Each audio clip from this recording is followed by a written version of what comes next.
Caffeine is one of the most widely consumed psychoactive substances globally, found in coffee, tea, energy drinks, and various foods. While it is often celebrated for its ability to enhance alertness and productivity, the complexities surrounding caffeine consumption reveal a darker side. This exploration delves into 7 critical points that highlight the dirty business behind caffeine, shedding light on its impact on health, youth, the environment, and corporate responsibility. Number 7. Health risks and legal issues. Although caffeine is frequently thought of as a harmless drug that increases alertness and productivity, the truth is far more nuanced. The recent legal actions taken against Panera Bread over its charged lemonade serve as a reminder of the possible risks connected to excessive coffee intake. Each serving of this beverage has more than 300 milligrams of caffeine, which is significantly more than the 95 milligrams that is normally present in a conventional cup of coffee. According to the claims, Panera did not sufficiently warn customers about the dangers of consuming such large amounts of caffeine, especially for those who already had health issues. There have been reports relating excessive caffeine use to major health issues, such as heart palpitations, seizures, and even death. For example, one lawsuit alleges that the drink caused a consumer to have a fatal cardiac event.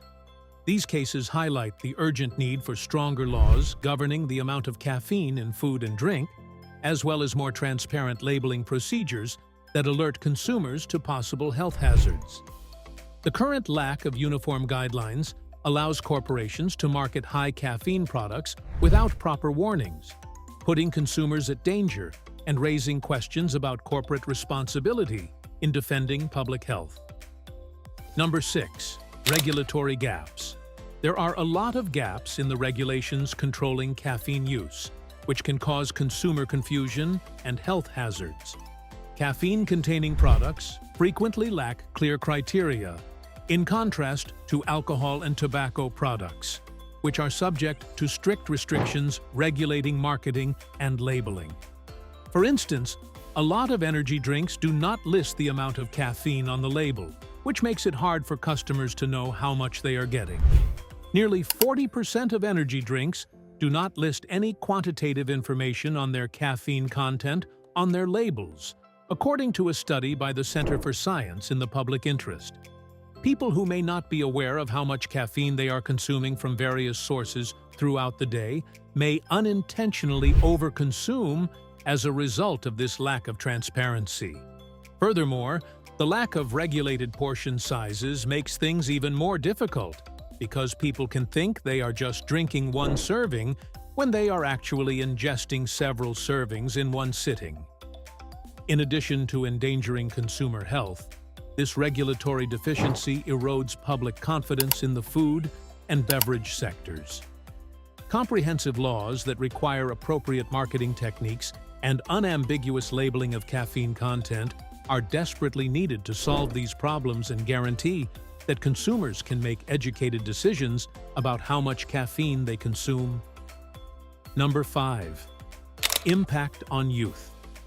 Parents, educators, and legislators should all pay attention to the serious public health issues raised by children's and teenagers' rising consumption of caffeinated beverages. Because their bodies are still developing and they weigh less than adults, young people are especially vulnerable to the negative effects of coffee.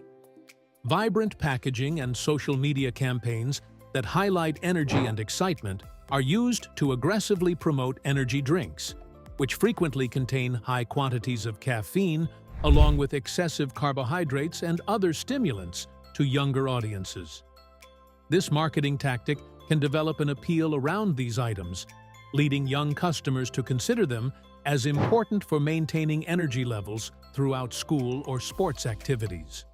Research indicates that excessive caffeine consumption can contribute to unfavorable health outcomes such as increased anxiety, sleep problems, and even cardiovascular issues in children. Caffeine, for example, has been linked to increased anxiety and panic episodes in teenagers because of its stimulating effects on the neurological system according to research. Furthermore, caffeine's addictive qualities can result in dependency, which makes it challenging for young people to responsibly control their intake as they enter adulthood. Number 4. Caffeine addiction. Customers frequently underestimate caffeine's potential for addiction since they consider it to be a safe stimulant. But over time, its physiological effects can result in serious dependency problems. Frequent caffeine use changes the chemistry of the brain by boosting the production of dopamine, a neurotransmitter linked to reward and pleasure, while also causing tolerance. People may find that they require higher dosages to get the same stimulating effects they used to get from lower doses. People may develop a dependency on caffeine as a result of this cycle, depending on it for both alertness and regular functioning during daily tasks. Within 12 to 24 hours of stopping regular intake, withdrawal symptoms such as headaches, exhaustion, irritability, trouble concentrating, and mood swings might appear. Depending on the individual's sensitivity and consumption patterns, these symptoms may persist for several days or more. Many people decide to keep drinking coffee instead of dealing with the discomfort of withdrawal, since these symptoms can be so incapacitating. Furthermore, as people increasingly turn to coffee to deal with weariness or low energy brought on by poor sleep quality or lifestyle variables, evidence indicates that persistent consumption may worsen anxiety problems or raise stress levels. For consumers who want to properly control their intake, it is essential to comprehend this addictive potential.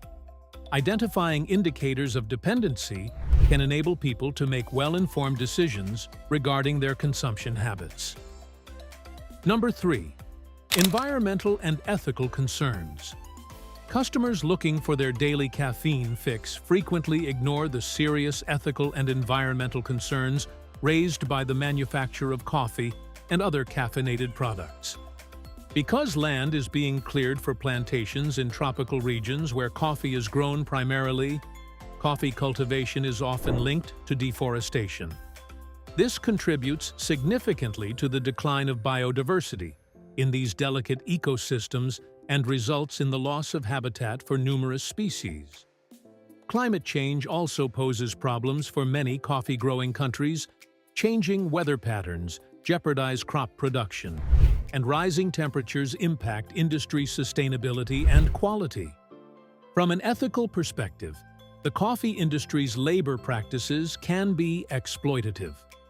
Many workers put up with subpar working circumstances for pitiful pay, without having access to fundamental rights or safeguards like safe working conditions or health care.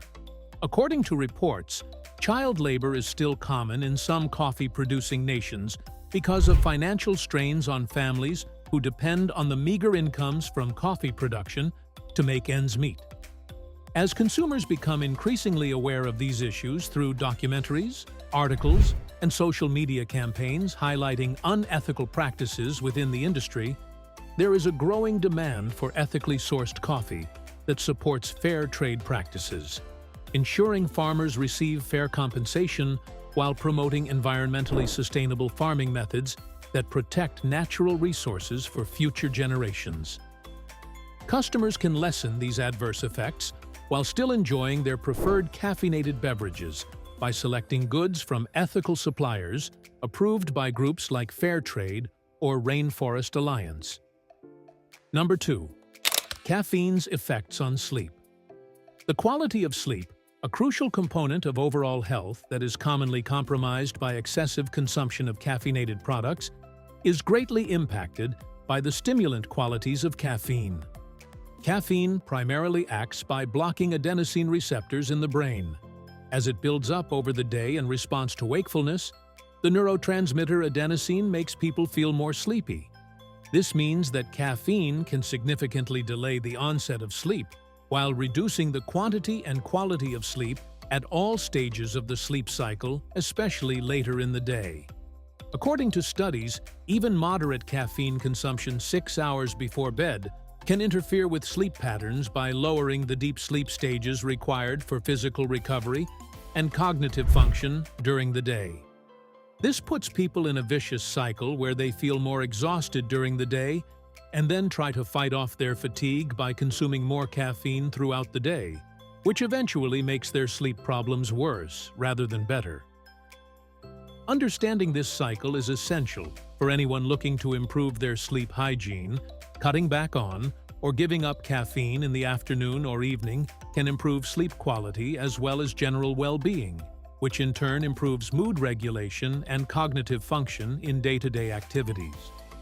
Furthermore, educating oneself about hidden sources of dietary caffeine, such as chocolate soda, can help folks make informed decisions when selecting foods, drinks containing this stimulant. Number 1. Market dynamics and corporate responsibility. With the growing popularity of caffeinated products, especially energy drinks, which are actively promoted to consumers seeking instant energy or alertness boosts amid hectic lifestyles full of work commitments, the dynamics of today's beverage market have drastically changed. Through deceptive advertising strategies, large corporations frequently minimize the possible health hazards associated with excessive consumption levels while highlighting the addictive features of these substances as selling factors. Marketing tactics usually include social media influencers or sponsorships of youth-oriented events to reach younger audiences, establishing an association between energy drinks and success. This brings up important ethical issues related to corporate responsibility. Businesses need to think about how their marketing strategies affect consumer behavior, particularly with vulnerable groups like kids and teenagers who might not fully comprehend the dangers of excessive caffeine use. There is growing pressure on businesses to use more ethical marketing strategies that put consumer health ahead of profits and give clear information about the ingredients of their products as public knowledge of these concerns rises. These comprehensive facts demonstrate the multifaceted nature of caffeine consumption. While it is a favorite stimulant for many understanding, its ramifications demands careful consideration from consumers, regulators, producers, society at large. Thanks for watching our video, and don't forget to subscribe.